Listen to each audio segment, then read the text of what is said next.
But then I saw people like Transmosier. All right.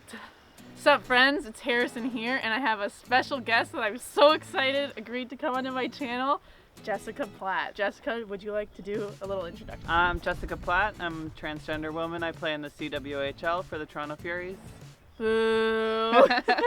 Anything else you would like to add? Super excited to be here. So we put out a Q&A on Twitter and Tumblr because I'm sure you guys have a lot of questions. You guys had a lot of questions for me being a trans man in a women's hockey league, and I thought that having a trans woman and having that kind of viewpoint would be great. So thank you, Jessica, for agreeing, and we're gonna get going on the Q&A right now. All right. Who inspires you? Well, one of my inspirations is Harrison, because he came out in the NWHL before me. I kind of looked to him, see how the hockey community reacted to his coming out, and it was awesome. It kind of was a driving force to me coming out and thinking that I could potentially make a difference. So Harrison inspires me. I love that. Thank you. I did not ask her to say that, so thank you so much. I appreciate that. What do you think current organizations dealing with inclusion within sports still need to work on to make sure we are still making progress? I think it's important to always be doing what you can to make progress. I know like the NHL has their Hockey is for Everyone campaign, and it's fantastic. Hockey has always kind of been seen as like a masculine, white male kind of sphere, so I think they're starting and just keep pushing forward. Yeah, I think that's really true. So no one asked this question, but I want to hear your viewpoint on this. So when do you think somebody is going to come out LGBTQ in men's hockey, like the NHL or in any lower league? I don't know. I think it's coming soon, because there's been a couple people in the NFL, if I'm not mistaken, and so like I think it's coming. Yeah, me too. I would say within the next 5 years. Yeah, that's what I would definitely. say. Okay, this one's from my boy Peyton. What's up, buddy? Has there been any noticeable difference in fan reactions between the NWHL and the CWHL since coming out? I think the fan reactions for the most part have been pretty amazing. There's been some NWHL fans come and support me, send me positive messages. It's been fantastic, as well as the CWHL fans. So I think the fans of both leagues are really, really special. Yeah. Like when I came out, I wasn't sure what would happen, but I literally have not received one bad message from an NWHL fan. Yep. Not one. Not one at all. It's great. You haven't received any negativity from fans? No, nothing from fans. They're fantastic.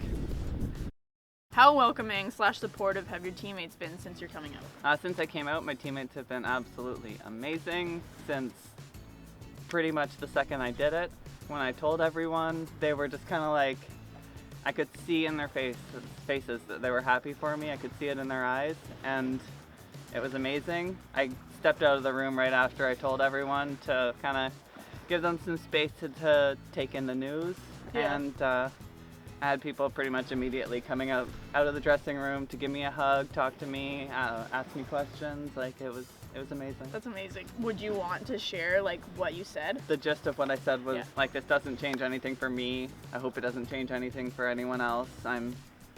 First and foremost, I'm a Fury, I'm a hockey player, I'm always going to give 110% to my team, but this is something that I've gone through and I was thinking about talking publicly about, so I told them I was transgender, and I guess if they had any questions, come talk to me. Yeah. That's great. I tried to keep it like short and sweet, but I had like my piece of paper to keep me on track, because I was super nervous. Yeah, were you like shaking like a leaf? A little bit. That must have been a really powerful moment. Like, how great did you feel? I felt amazing after. Yeah. Like, I was just kind of like, a weight was lifted and I just kind of could breathe. Were you nervous that anybody would react negatively? Yeah, definitely. I mean, I knew that my team was super supportive and open and amazing, but like, you never know how people are going to react to something like that. So, but it turned out better than I could have expected, and it was great. Awesome. That's awesome. So after you came out, did you ever feel like being trans defined you as an athlete more than your athletic ability? I don't think personally it defined me. I think maybe to some people looking in from the outside, it defined me, but to me, I've just been a hockey player a woman, being trans is just an aspect of my life. For me, I felt like being trans didn't necessarily define my athletic ability, but it got me more attention. People knew me more as the trans man in the NWHL. But it wasn't like I was the trans man that sucked in the NWHL. Being a trans man defined me and my place in the league, but I don't think people saw my athletic ability tied to that. Did you notice improvements in your game after you came out compared to being closeted? I think so, yeah.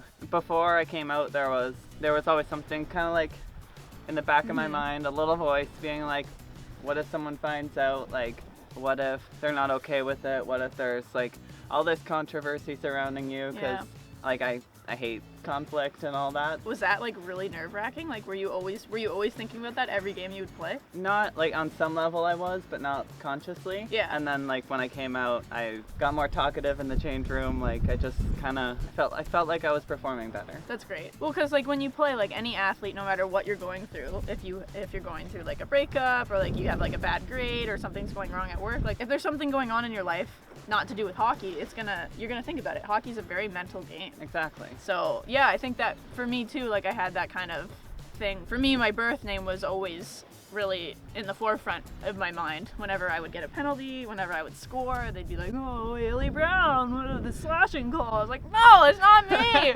So that was like the big thing for me. And then once I was able to hear Harrison, I never thought about hearing my birth name. So that was a plus. Yeah. So did the physical effects of estrogen impact your game? It's a difficult question for me because when I stopped playing hockey I think I was like 18 or 19 or so. So I had stopped playing hockey beforehand. I wasn't really motivated. I didn't work out. I didn't train. I didn't do anything. So it's tough to compare my hockey pre-transition to my hockey after transition. But during my transition, I was playing ultimate frisbee, and I noticed big differences.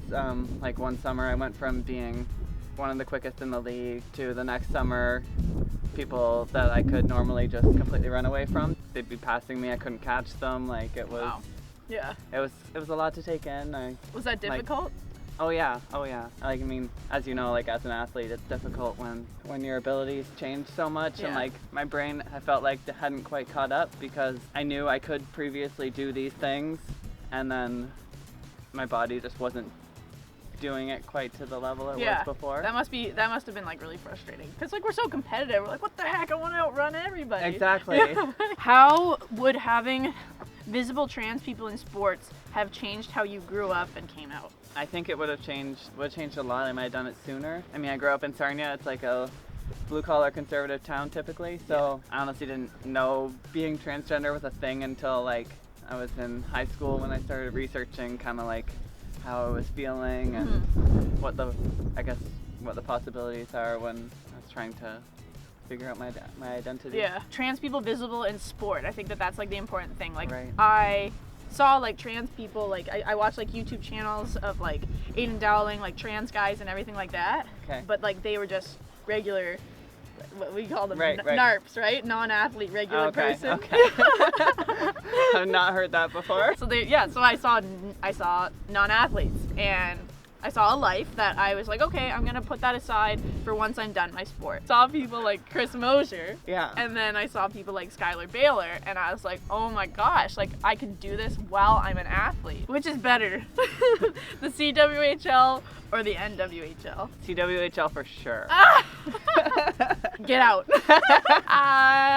Yeah, I think we're just gonna agree to disagree on that one. How did your life change at the rink after you came out? Honestly, I felt like there was a little bit of a weight lifted from my shoulders. I felt more free and able to really let my team see who I am. Yeah. So I was more outgoing, more talkative. I just kind of, I don't know, I felt free. Yeah, you were Jessica. Yeah. So how does it feel to have so many details of your transition made public? I never expected to have any details public, but I mean, I'm at a place in my life where I don't really care too much if people think negative things about me. So yeah. I think if I can help at least one person with my story, the things I've been through, then it doesn't matter to me. Yeah. They can know whatever they need to know. I think it's a powerful thing when people are open about their experiences. Like if you keep everything inside, how can somebody relate to your struggles, relate to how your mindset is, because when somebody's talking about their experiences and you're like, oh my gosh, I had that. Yeah. I love that aspect. Like, I think growing up with social media, everyone really shares really intimate details about themselves. Like, probably not as intimate as being transgender. I think that that's a very complex topic, but the more videos that I saw of people talking about their experiences, the more comfortable I felt. So I felt that my way of giving back was to talk about my transition and all of my stuff. Obviously there are things that are just my own and I'm not going to share with the whole world, but I want to be as open as I can. I think something for me that is kind of crappy about how public my transition is that my birth name is everywhere. There's no hiding my birth name. And I think that that's something that I wish wasn't necessarily as accessible to the public as it was, but it is what it is, and I'm okay with it in the long run. I think just having my birth name out there, it's a fair compromise for the amount of good that my message is spreading and your message is spreading too. Yeah. I hijacked that one, sorry. No, that's totally good. You nailed it. Well, I haven't been asked that. that. And like, people don't realize that we're opening our souls. Like, we're pouring out a lot of us to the public. It's just not many people have to talk in that much detail about their lives. Exactly. Do you feel the need to tell people you meet that you're transgender, since you've already been transitioned for a while? No, I don't think it's something that people need to randomly know. I'm not going to be like, hi, I'm Jessica, I'm transgender. That's not your go-to? It's not my go-to. If I get closer with someone, I mean, I'll tell them, because I'll be telling like a story about my life or something from my past, and it just kind of comes up. Yeah. It's not something I'm ashamed of, but it's not something that I actively tell everyone. Well, that is all of our questions. Wow, we got through it without the camera falling, so that is a huge plus. Thank you so much for everybody that went on Twitter, used the hashtag Harry and Jessica. You guys had some really great questions. Thank you so much for everybody on Tumblr for participating. You all made this video to what it was. You asked really great questions, and I hope that you can take whatever you can out of this video, and hopefully you learned something new about trans athletes, about Jessica, about me. And yeah, so thank you so much for watching. And Jessica, would you have anything, closing statements or anything like that? You can follow me on my Instagram and Twitter, jplatt32. Little plug.